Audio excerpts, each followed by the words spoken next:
अस्सलाम वालेकुम रहमतुल्लाहि व बरकातुहू। दोस्त अहबाब, जैसा कि आप लोग जानते हैं कि कल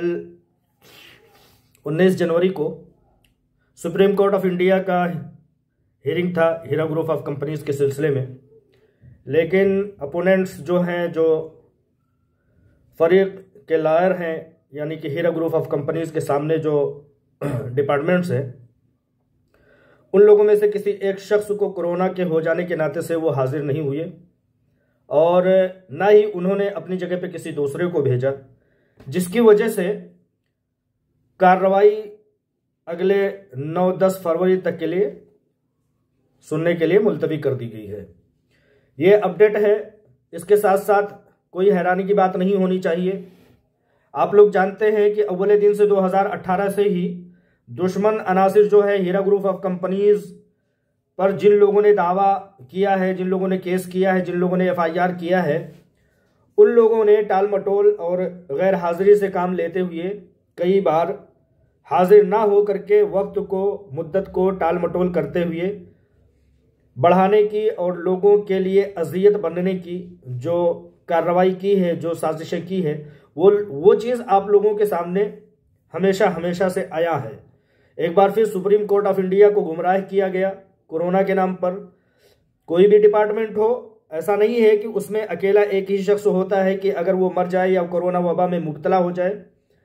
तो सुप्रीम कोर्ट की कार्रवाई मुलतवी हो जाए। एक इतनी बड़ी मईशत हीरा ग्रुप ऑफ कंपनीज जैसी बहुत सारी 36-37 कंपनियों की एक मजमुआ जो है वो मुतासिर होता रहे सिर्फ एक शख्स के मर जाने से या उसके कोरोना वबा या बुखार, खांसी, नज़ला जुकाम हो जाने से उतनी बड़ी कंपनी मुतासिर रहे, ये कहीं से कहीं तक समझ में आने वाली नहीं है। लेकिन वैल हो उन लोगों पर जिन लोगों ने FIR करके हालात को यहाँ तक पहुँचाया है। हीरा ग्रुप ऑफ कंपनी से हसद करने वालों पर बर्बादी हो कि उन्होंने कंपनी को इतनी बड़ी आजमाइश में डाल करके उसके सरमायाकारों को, जो कि पहले से ही यतीम, बेवा, मुफलिस, लाचार और बेबस मजबूर थे, उन लोगों की मजबूरी में मज़ीद और सख्ती बढ़ाने का काम किया। अल्लाह तबारक व तआला सब की बद्दुआओं को इन दुश्मनों, खाइनों की हक में तस्लीम करे और उनको हलाक व बर्बाद करे, मेरी ये बद्दुआ है। अल्लाह तबारक व तआला हीरा ग्रुप ऑफ कंपनीज को और उसकी CEO को यूं ही सुरखरू रखे, साबित कदम रखे और हर तरह से जितनी बड़ी बड़ी आजमाइशें हैं, आजमाइशों पर जिस तरह से हीरा ग्रुप ऑफ कंपनीज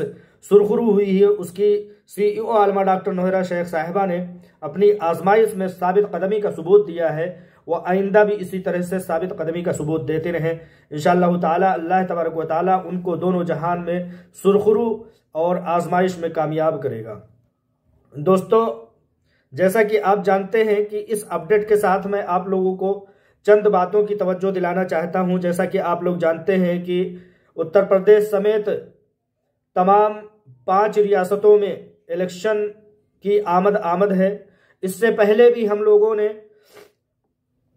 अपने अपने बिसात भर सोशल मीडिया के जरिए से जहां जहां हम लोग पहुंच रखते थे, अपने अकरबा व अज़्ज़ा में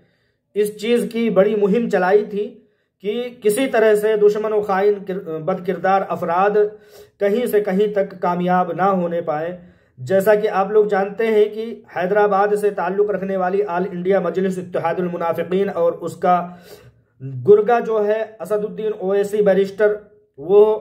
किराए पर पूरे मुल्क भर में घूम घूम कर सेकुलर और ख़ास तौर से मुस्लिम वोटों को, जो मुस्लिम वोट समझिए कि फैसला कुन साबित होते हैं, उनको तकसीम करके भारतीय जनता पार्टी जैसे फ़िरका परस्त पार्टी को जीत दिलाने का काम कर रहा है। गवाह है महाराष्ट्र, गवाह है तेलंगाना, गवाह है बिहार, बंगाल में लोगों ने समझदारी का सबूत दिया। आप जानते हैं कि बिहार में जब असदुद्दीन ओवैसी आए तो वहां पर चंद सीटों के बदले में भारतीय जनता पार्टी को जीत दिला दी और एक सेकुलर पार्टी जीतते रह गई। तो मैं आप लोगों को याद दिलाना चाहता हूं कि आप लोग जो भी उत्तर प्रदेश के लोगों से, उत्तर प्रदेश से या उत्तर प्रदेश के किसी भी फर्द से आप लोग ताल्लुक़ रखते हैं, इस बात को आप लोग मुहिम के तौर पर चलाते रहिए कि ये जो खाइन है जो 2000 किलोमीटर तक ऐसी जगह पर जाकर के धमक जाता है जहां पर इसकी मिंबर साजी तक इसने नहीं किया है, जहां पर इसने कोई काम ही नहीं किया है, वहां पर पहुंच जाता है और 4000, 5000, 1000, 2000 वोट बर्बाद करने का काम करता है। तो लिहाजा एक बार फिर से ये खाइन असदुद्दीन ओवैसी, जो कि अपने आबाई वतन, अपने बाप दादाओं की जमीन पर 6, 7 और 8 सीटें उतारता है, वो उत्तर प्रदेश में तमाम मुसलमानों के वोटों को तकसीम करने के लिए पहुंच गया है और 100 सीटें मुस्लिम अक्सरियती इलाके में उतार करके मुसलमानों के वोटों को मजरूह और बर्बाद करने की कोशिश कर रहा है। तो लिहाजा आप हिंदुस्तान के किसी भी कोने में हो, आप कहीं ना कहीं उत्तर प्रदेश के लोगों से ताल्लुक रखते होंगे। आपके सोशल मीडिया पे कोई ना कोई शख्स ऐसा होगा जो कि उत्तर प्रदेश से ताल्लुक रखता होगा, या कोई ऐसा शख्स आपका पड़ोसी होगा जिसका मुताल्लिक कहीं ना कहीं उत्तर प्रदेश से ताल्लुक रखने वाला होगा। आपकी जुस्तजू और मुहिम, आपकी बेदारी और जागरूकता जो है उत्तर प्रदेश में बिहार की तरह से फिरका परस्त ताकतों के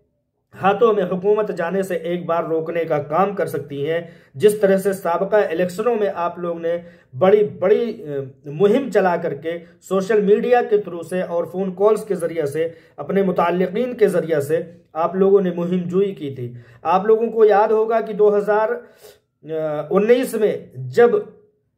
लोकसभा इलेक्शन था, मेंबर पार्लियामेंट असदुद्दीन ओवैसी के खिलाफ आप लोगों ने पंफलेट छपवा करके और तकसीम किया था और तेलंगाना और ख़ासतौर से हैदराबाद के लोगों तक उसको पहुंचाने का काम किया था। अखबारों में वो पंफलेट रख करके आप लोगों ने तकसीम किया था। उसका नतीजा ये निकला था कि अल्हम्दुलिल्लाह रब्बिल आलमीन असदुद्दीन ओवैसी जहां 3-4 लाख वोटों से जीता करता था, वो सिर्फ और सिर्फ 2 लाख वोटों से जीता। और एक सबसे बड़ी और राज की बात बता दूं जो आप लोगों को मालूम होगी और कहीं ना कहीं ना मालूम हो तो आप लोग नोट कर लीजिए कि इलेक्शन खत्म होने के बाद सिर्फ और सिर्फ 36% वोट का ऐलान किया गया था। और जब यह देखा गया कि असदुद्दीन ओवैसी हार रहा है तो इसने अपने बाप दादाओं के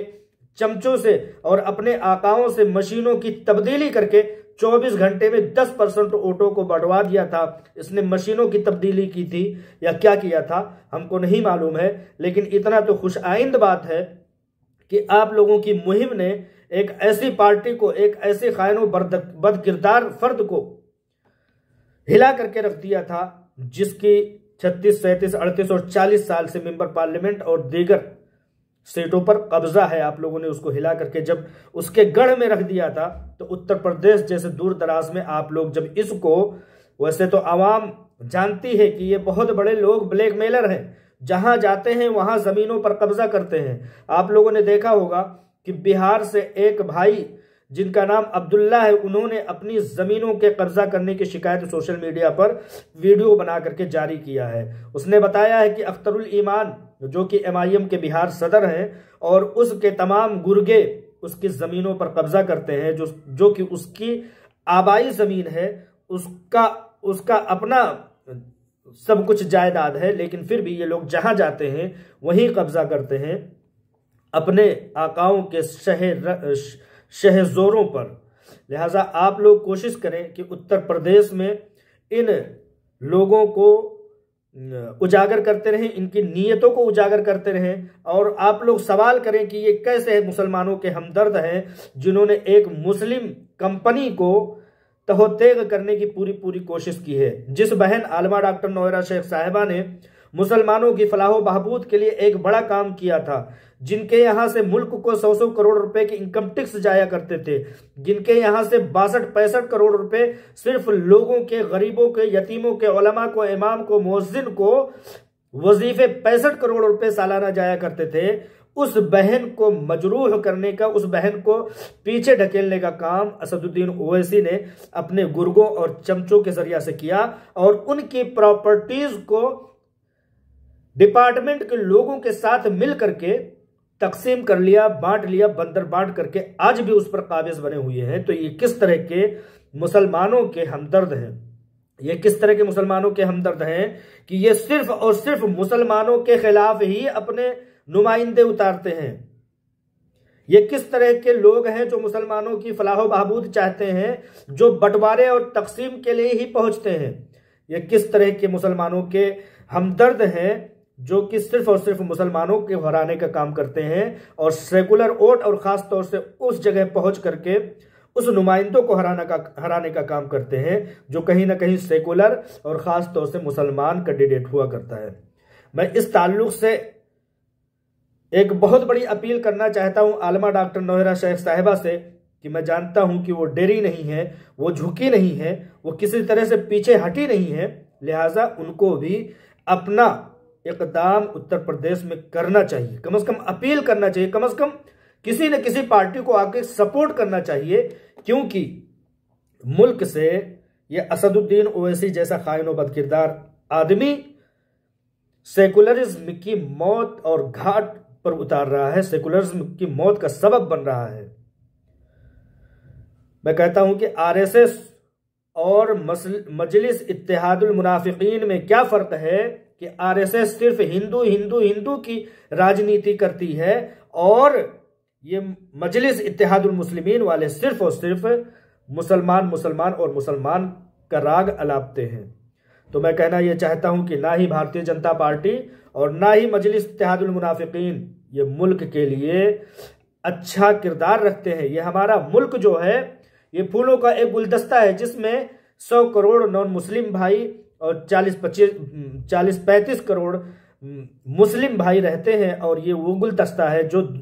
तमाम फूलों के मिलने से महकता है और चमकता रहता है। लिहाजा आलमा डॉक्टर नौहरा शेख साहिबा को भी, जैसा कि मैं जानता हूं कि आपका आज़म मुसम्मम किसी तरह से ऐसा नहीं है कि उसको तोड़ दिया जाए।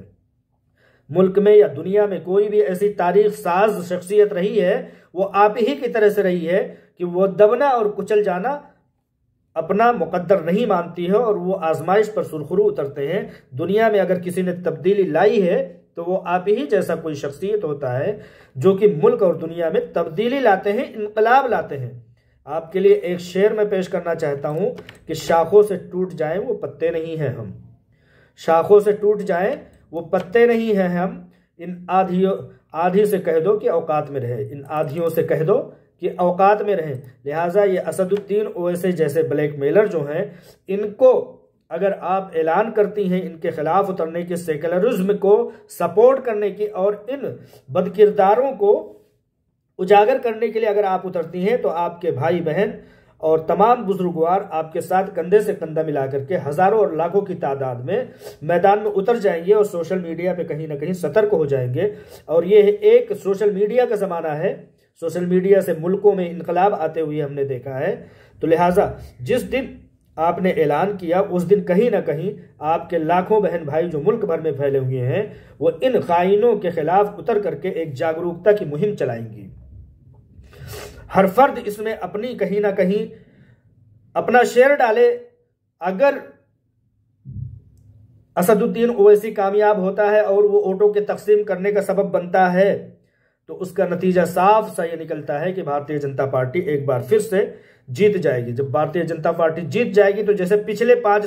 और 7 सालों तक मदरसों पर, मस्जिदों पर हमले हुए हैं, वही कार्रवाई एक बार फिर से शुरू हो जाएगी। टीचर्स की भर्तियों पर जो बड़ी बड़ी रुकावट लगाई गई है भारतीय जनता पार्टी के आने के बाद, उसमें एक बार फिर से तालीमी इदारों को तहतेग करने के लिए जो भारतीय जनता पार्टी के जोहला जो हैं वो जो सतर्क देखे गए हैं, अगर ये एक बार फिर से जीत जाते हैं तो एक बार फिर से ये जहालत को फैलाएंगे, तशद्दुद को फैलाएंगे और फिरका परस्ती को भड़काएंगे और मुल्क का गरीब मजीद और गरीब होता जाएगा। और ये चंद लोग जिसको भारतीय जनता पार्टी के लोग जिनको चाहते हैं वही सिर्फ आगे बढ़ते जाएंगे। अडानी, अंबानी और असदुद्दीन ओवैसी जैसे लोग जो अभी तक सिर्फ और सिर्फ तेलंगाना और हैदराबाद में सिमट करके रहा करते थे वो कहीं ना कहीं पूरे मुल्क में फैल जाएंगे और इसी तरह से मुसलमानों की लाखों करोड़ों की तादाद को तहोतेग करेंगे और उनको पीछे ढकेलने का काम करेंगे। आज हालत यह है कि भारतीय जनता पार्टी के आने के बाद मुसलमान जिन जिन कारोबार से जुड़ा हुआ था उन कारोबार को रोक दिया गया है, चाहे वो प्रॉपर्टी डीलिंग के कारोबार हों, चाहे वो विदेशों में जाकर के नौकरी करने के कारोबार हों, चाहे हर वो काम, चमड़े का काम ले लीजिए, इसी तरह से मजदूरी का, कंस्ट्रक्शन का काम ले लीजिए, जिन जिन कामों से मुसलमान जुड़ा हुआ था, साड़ी और कपड़ों के कारोबार ले लीजिए, जिन जिन कारोबार से मुसलमान जुड़ा हुआ था, उन कारोबार को भारतीय जनता पार्टी ने उनका गला दबाने का काम किया है। लिहाजा हर शख्स जो मुल्क में अपना किसी भी तरह से मुल्क का बाशिंदा होने का अगर वो एक सबूत देता है तो उसको आना चाहिए, और इस जो फिरका परस्ती की बीज बोने वाली टीमें हैं, भारतीय जनता पार्टी और MIM जैसी टीमें, उनको औकात दिखाने का काम करें और सेकुलरिज्म का हिस्सा बने। अगर सेकुलर जीतेगा तो मुल्क मुल्क रहेगा, और अगर कहीं ना कहीं ये मुल्क उन दहशत पसंदों के हाथों में चला जाता है तो सीरिया, अफगानिस्तान, पाकिस्तान जैसा ये मुल्क हो जाएगा, जहां पर ना अमन है, ना सुकून है, न किसी तरह से चैन करार है, न रोजगार है, और ना ही कोई जिंदगी है।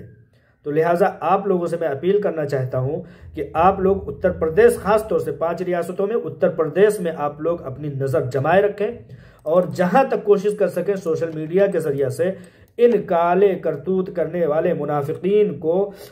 उजागर करते रहें, और ये बताएं कि ये किस तरह के लोग हैं, किस तरह के लोग हैं जो मुसलमानों के खिलाफ ही ये उतरते हैं, मुसलमानों को ही हराते हैं। कभी कोई नॉन मुस्लिम इनसे हारता हुआ नहीं देखा गया, कभी कोई सेकुलरिज्म वाला शख्स इनके सामने पनप नहीं पाया, जो 30-30, 35-35, 40-40 नसीमुद्दीन सिद्दीकी जैसे होम मिनिस्टर महाराष्ट्र के, असदुद्दीन ओवैसी के 1100 वोट पा जाने के सबब नसीमुद्दीन सिद्दीकी जैसा होम मिनिस्टर हार जाता है, जिन्होंने, नसीमुद्दीन सिद्दीकी ने एक बड़े पैमाने पर महाराष्ट्र में मुसलमानों को बसाने का और उनकी पुष्टपनाही का काम किया था। लिहाजा ये असदुद्दीन ओवैसी किसी भी तरह से मुसलमानों के लिए खास तौर से जहर है, और सेकुलरिज्म के लिए तो जहर हलाहिल है। इनके डसने के बाद जिंदगी नहीं है। या जहां जहां जाते हैं, जिनको जिनको डसते हैं, वो इलाका